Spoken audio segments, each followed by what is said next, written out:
mula sa isang anino na tila nahagip ng aming kamera at isang batang multo na tumakbo palayo sa amin.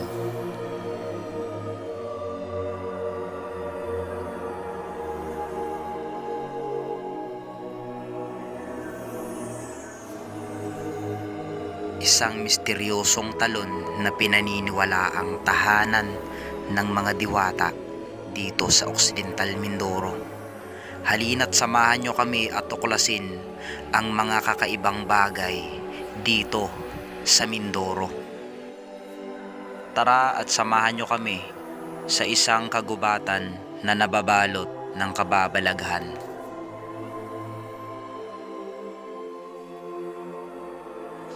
Ano nga ba ang dahilan at katotohanan kung bakit maraming nadidisgrasya dito sa mahiwagang talon na ito na kung tawagin nila ay Susong Dalaga?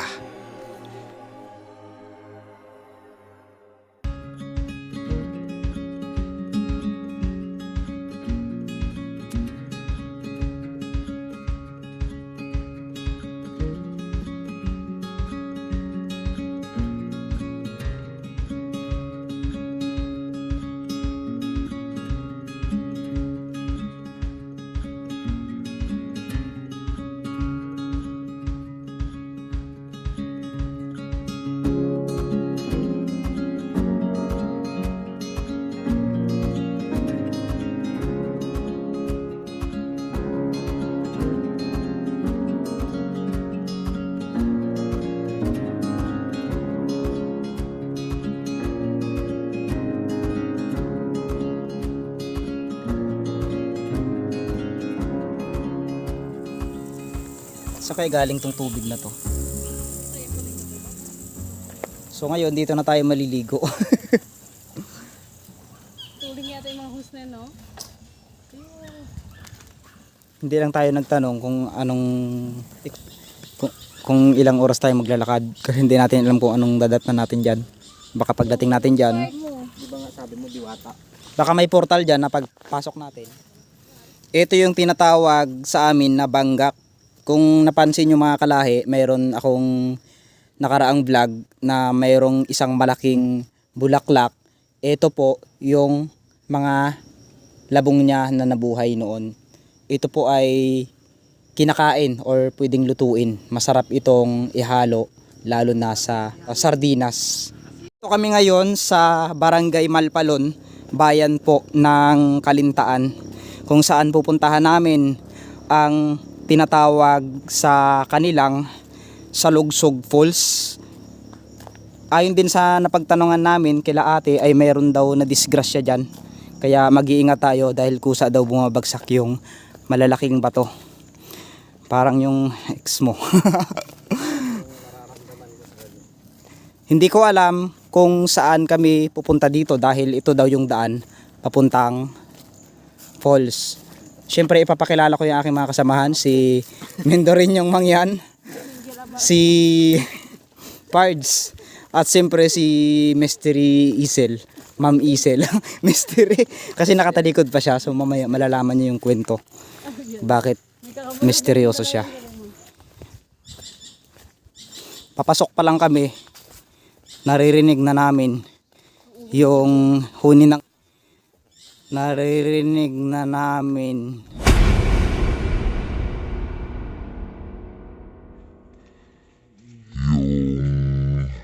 ng mga ibon.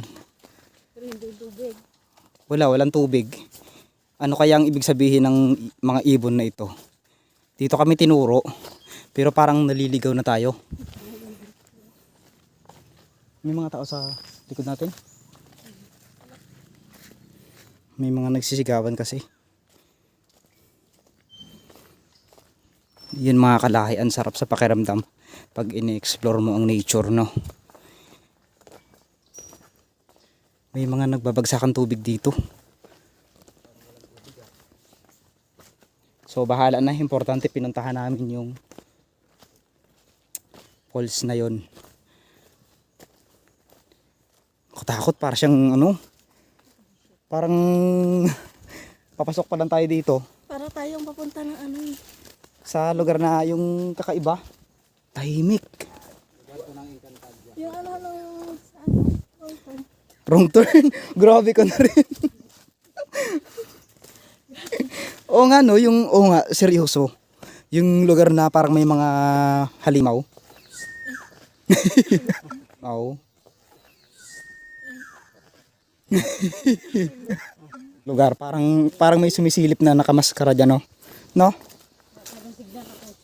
Walang signal dito. Kaya kung sakaling anong mangyari sa atin, wala tayong magagawa.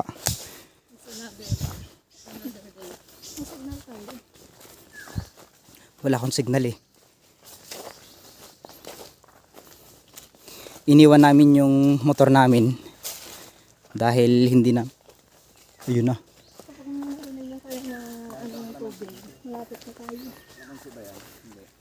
Saan?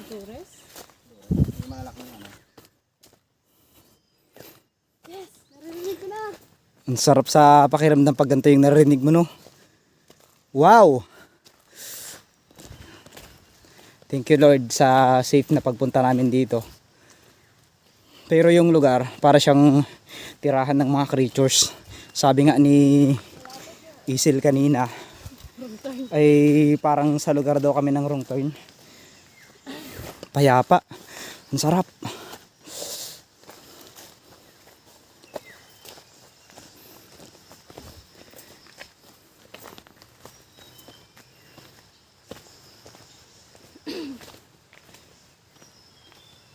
Ang klase. Sa bus na puso. Ano naman siya? Puting bato. Dito, susong dalaga. Bakit may mga tanim dito? May bahayo. Bahay ba yan o CR? Hindi. Ibang klase. Mga kalahi, anong tawag dito? Ayun o, mayroon ditong bahay. Bahay ba to? Ay, CR. Public CR. Ano to? Ay. May CR. So, pag tinawag ka ng kalikasan, pumunta ka lang dito.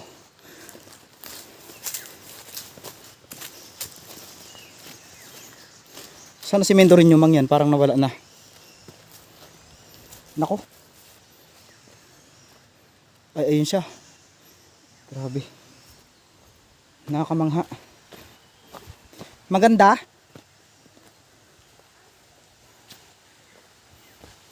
Parang mali yata yung expectation sa reality ko ah. Pero okay na yan.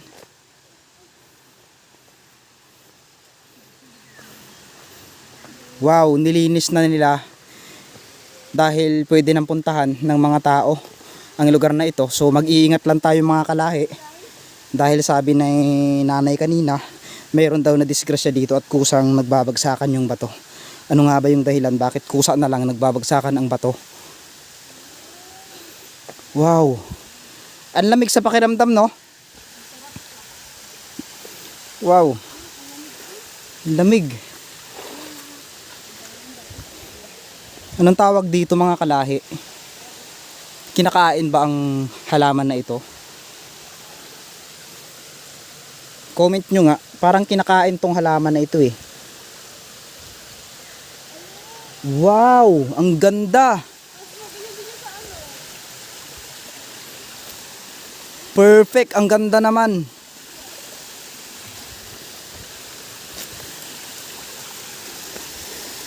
Sana sa mga pupunta dito, wag lang nating kalatan. Dahil tignan nyo nga, napakaganda ng lugar. Wow, ang ganda. Ano pa siya, kunti pa lang pero okay na yan.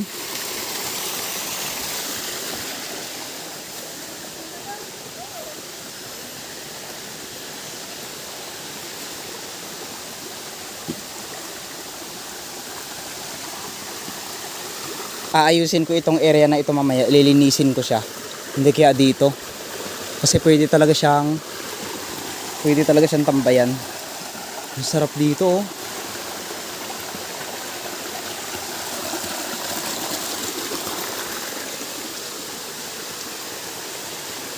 Nice nature.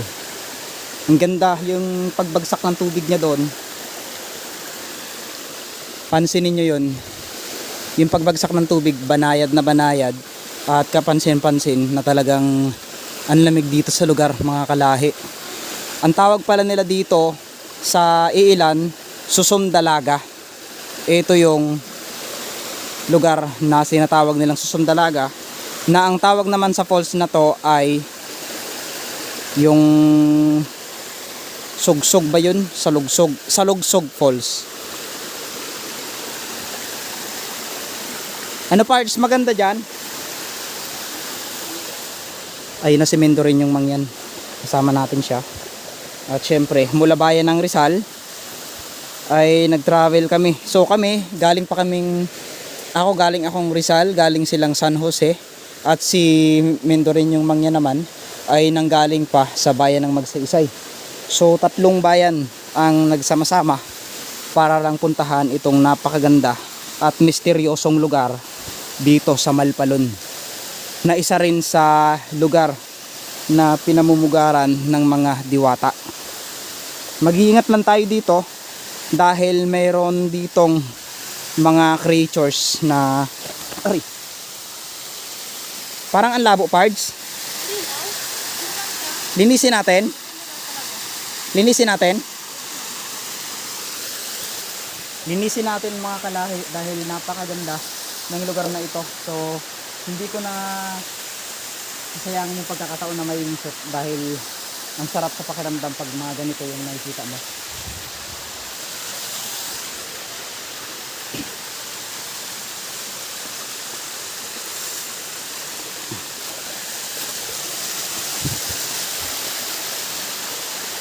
Ganda.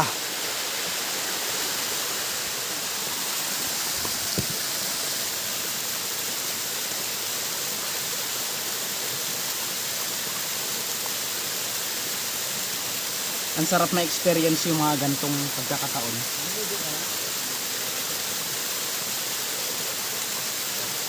Nilinis ako. Nilinisan ko.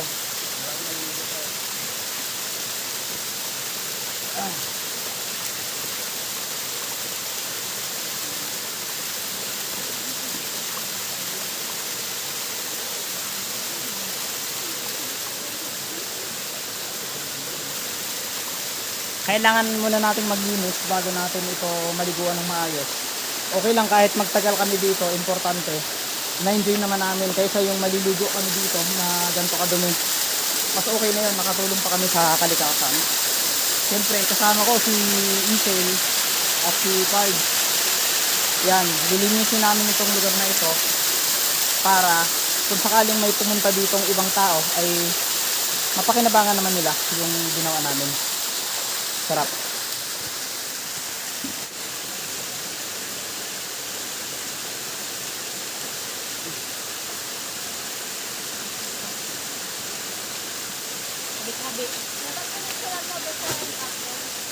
Ha?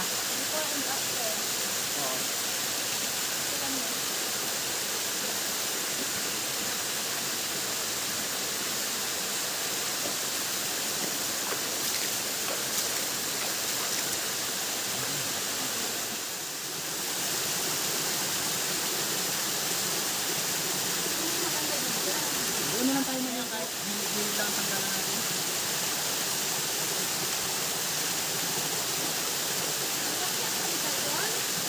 Tara sa taas.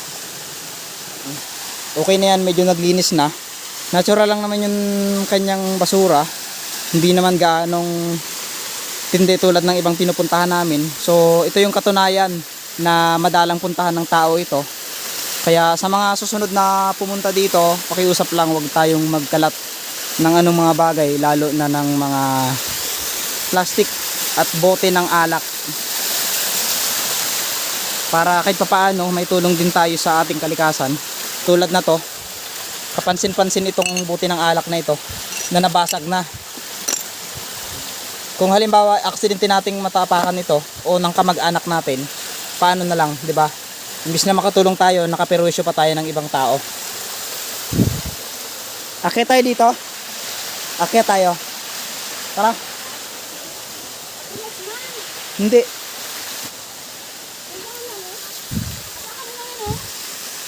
Ano lang, hindi siya madulas. Oo. Di bali, pangalawang beses ka pa lang naman dito kung yung halimbawa. Ano? Mas mahirap dito. Try mo lang.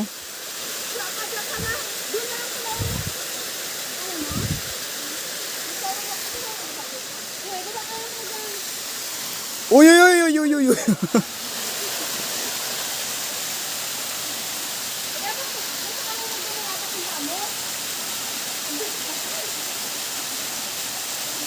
Kaya?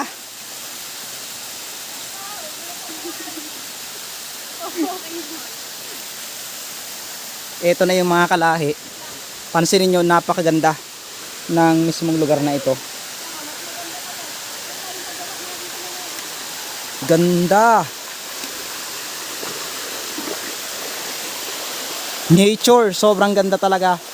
Sobrang ganda ng gawa ng ating Panginoon.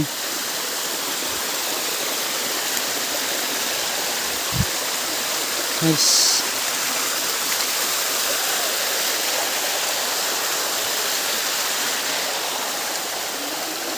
Ang ganda dito. Gusto ko nang maligo, mga kalahi.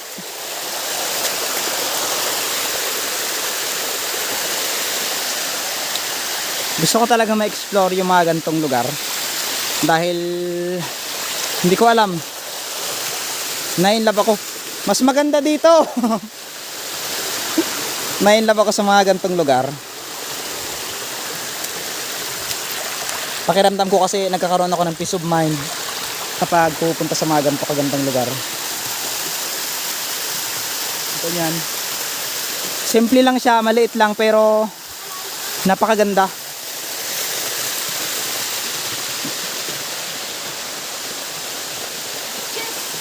Mas mababa dito. Kaya?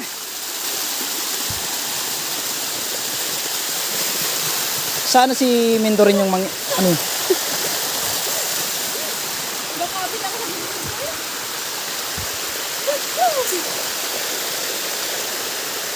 Baka ng 5. Kaya?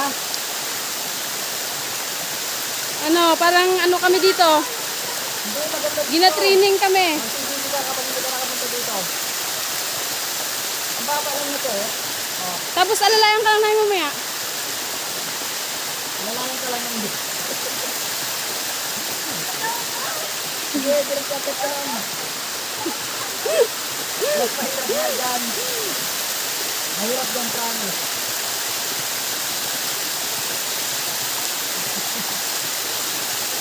Kaya, hindi na may enjoy yung nature. Hindi na kaya?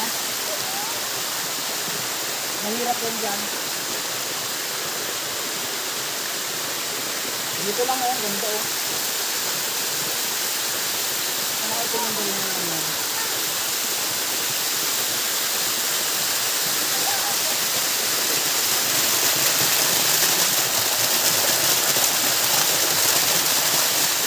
So din, hindi na may enjoy. Ano to? Malalim.